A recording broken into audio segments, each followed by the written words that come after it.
ગાંધીના ગુજરાતમાં 1960 થી દારૂબંધી છે। દારૂબંધી માત્ર કાગળ ઉપર છે। તમે ગમે એ શહેર લઈ લો, ગમે એ તાલુકો લઈ લો, ગમે એ જિલ્લો લઈ લો, ગમે એ ગ્રામ્ય વિસ્તાર લઈ લો, આ તમામ જગ્યાએ દારૂનું વેચાણ ખુલ્લેઆમ થતું હોય છે। એ હું જાણું છું, તમે પણ જાણો છો અને બધા પણ જાણે છે, પોલીસ પણ જાણે છે। છતાં પણ દારૂ બંધ થવાનું નથી એ પણ આપણને ખબર છે।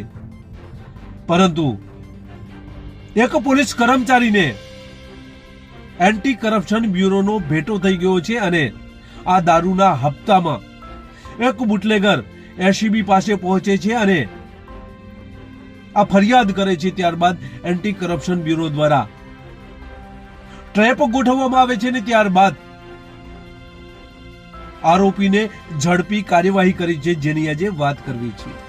નમસ્કાર, ક્રાઇમ આવાજ ન્યૂઝમાં તમારું સ્વાગત છે। હું છું તમારો નાનજીભાઈ ઠાકોર। આમ તો આપણા ગુજરાતમાં 1960 થી માંડીને અત્યાર સુધી દારૂબંધી કાગળ ઉપર છે, એ મને પણ ખબર છે, તમને પણ ખબર છે અને પોલીસને પણ ખબર છે। આ દારૂબંધી માત્ર કાગળ ઉપર છે। તમામ શહેરોમાં જ્યાં દારૂ ન વેચાતું હોય એવું એક શહેર નથી અને તેના પુરાવા પોલીસ પાસે પણ છે અને તમામ શહેરીજનો પાસે પણ છે। પરંતુ જ્યારે આ બુટલેગર દારૂ બંધ કરે છે ત્યારે આ પોલીસ જ તેને હેરાન કરતી હોય છે અને આ હેરાન કરતી પોલીસ ક્યારેક સકંજામાં પણ આવી જતી હોય છે। ત્યારે આવી જ ઘટના એક બુટલેગર સાથે બને છે અને બુટલેગર એસીબીમાં પહોંચ્યો છે અને એન્ટી કરપ્શનમાં ફરિયાદ પણ કરી અને વચેટિયાને ઝડપવા આ એસીબી ત્યાં પહોંચે છે અને ઝડપી પણ લે છે। ઘટના છે ખેડબ્રહ્માની। ખેડબ્રહ્મામાં એક બુટલેગર ઘણા સમયથી દારૂનું વેચાણ કરી રહ્યો હોય છે। આ બુટલેગર ઘણા સમયથી દારૂનું વેચાણ કરતો હતો અને હપ્તો પણ હતો, એટલે આ દારૂનું વેચાણ કરી રહ્યો હતો। પરંતુ આ બુટલેગરને એમ થયું કે ગાયને દોઈને કૂતરાને પાવું, એટલે આ બુટલેગર 3 મહિનાથી આ દારૂનો ધંધો બંધ કરી દે છે અને બંધ કર્યા બાદ આ પોતે એક્ટિવામાં તેના 2 મિત્રો સાથે બજારમાં નીકળે છે। ત્યારે એસઓજી આ બુટલેગરને ઝડપે છે અને કોર્ટનો મેમો આપે છે અને આ એક્ટિવા પોલીસ સ્ટેશન જમા કરાવી દે છે। આ એક્ટિવા જમા થઈ ગયા પછી આ બુટલેગર મેમો પણ ભરી દે છે અને ત્યાં પોલીસે ડિટેન કરેલી એક્ટિવા જ્યારે આ બુટલેગર છોડાવવા માટે પોલીસ સ્ટેશન જાય છે ત્યારે ત્યાં ટ્રાફિક પોલીસનો કર્મચારી મળે છે અને કહે છે કે ભાઈ, તારે આ એક્ટિવા જોઈતી હોય તો એની ચાવી વિકાસ પાસે છે, ત્યારે વિકાસ પાસે જવું જ પડશે ચાવી લેવા માટે। આ બુટલેગર ત્યાં જાય છે, વિકાસ મળે છે અને વિકાસને કહે છે કે ભાઈ ચાવી તું મને આપી દે। વિકાસ કહે છે કે ભાઈ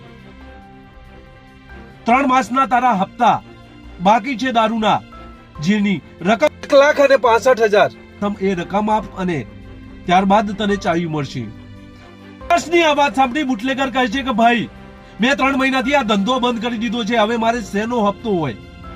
વિકાસ પણ માનતો નથી। વિકાસ પણ 1,65,000 રૂપિયા તારે આપવા જ પડશે આવું રટણ કરતો હોય છે। ત્યારે આ બુટલેગર ત્યાંના પોલીસ ઇન્સ્પેક્ટર કે જેઓ ખેડબ્રહ્મામાં નોકરી કરી રહ્યા છે તેમને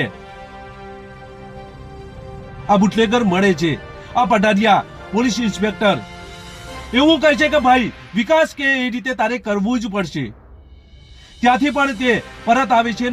બુટલેગર લાંચ આપવા માંગતો ન હતો અને 3 મહિનાથી આ દારૂનો ધંધો બંધ કર્યો હતો, એટલે 1064 ઉપર ફોન કરે છે અને ત્યાં એન્ટી કરપ્શન બ્યુરોના કર્મચારીઓને આ તમામ હકીકત જણાવે છે। વિકાસ હવે 1,65,000 1 લાખ લેવા માટે પણ તૈયાર થઈ ગયો હોય છે, એટલે એન્ટી કરપ્શન બ્યુરોમાં આ વિગત આ બુટલેગર ત્યાં કહે છે અને એન્ટી કરપ્શન બ્યુરો દ્વારા 2 પંચો બોલાવવામાં આવે છે અને ત્યારબાદ અહીંયા ફરિયાદ લખવામાં આવે છે અને ખેડબ્રહ્મા પોલીસ સ્ટેશન જવામાં આવે છે। વિકાસ પણ ત્યાં હોય છે। વિકાસને ફોન કરવામાં આવે છે। વિકાસ ખેડબ્રહ્મા પોલીસ સ્ટેશનના પાર્કિંગમાં બોલાવે છે। આ બુટલેગર ત્યાં જાય છે। 2 પંચો પણ હાજર હોય છે। આ પંચોની રૂબરૂમાં આ વિકાસ 1 લાખ રૂપિયા લાંચ લઈ લે છે અને ત્યારબાદ ત્યાં એન્ટી કરપ્શન બ્યુરોના કર્મચારીઓ તાટકે છે અને વિકાસને ઝડપી લે છે। વિકાસ ઝડપાઈ ચૂક્યો છે 1 લાખ રૂપિયાની લાંચ લેતા। હવે જે કર્મચારીઓ સામે લે છે તે તમામ સામે એસીબી તપાસ કરશે અને જે ગુનેગાર હશે તેમને તમામને આ ગુનામાં સંડોવશે। હાલ તો આ વિકાસ ઝડપાઈ ચૂક્યો છે। તમારી પાસે પણ આ રીતે કોઈ લાંચ માંગતા હોય અને તમે લાંચ આપવા માંગતા ના હો તો 1064 ઉપર ફોન કરો અને એન્ટી કરપ્શનમાં ફરિયાદ નોંધાવો. બસ એ જ. જો તમે અમારી ચેનલમાં નવા છો અને આવા જ લેટેસ્ટ ન્યૂઝ જોવા માંગો છો તો અમારી ચેનલને અત્યારે સબસ્ક્રાઇબ કરો, જેથી આવનાર લેટેસ્ટ ન્યૂઝ તમારા સુધી પહોંચી શકે. નમસ્કાર.